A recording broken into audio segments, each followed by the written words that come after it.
श्रीमन नारायण।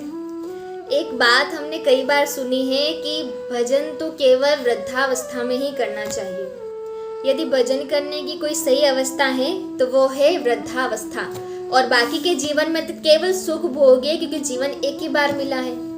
यदि सारे सुखों को भोगने के लिए जीवन एक ही बार मिला है तो भजन करने के लिए भी तो जीवन एक ही बार मिला है।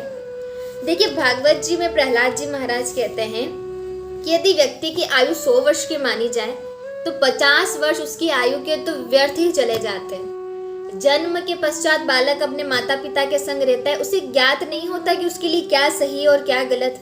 और जन्म के पश्चात की 20 वर्ष की आयु तो खेल कूद में चली जाती है, और अंतिम 20 वर्ष की आयु तो बुढ़ापा इस प्रकार शरीर को घेर लेता है कि वो कुछ कार्य कर ही नहीं पाता।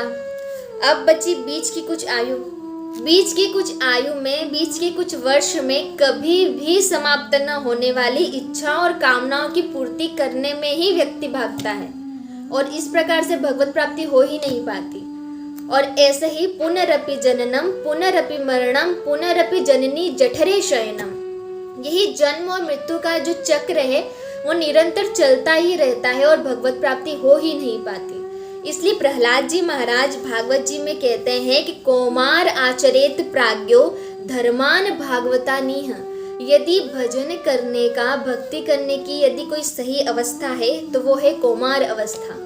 यदि व्यक्ति कौमार अवस्था से ही भगवान से जुड़े, कौमार अवस्था से ही भजन में लग जाए, तो वो अपना संपूर्ण जीवन अपने कर्तव्यों का पालन करते हुए, धर्म परायण कर्म करते हुए, भजन करते हुए व्यतीत करता है, और अंत में इस जन्म मृत्यु के बंधन से छूट करके और भगवत प्राप्ति करता है।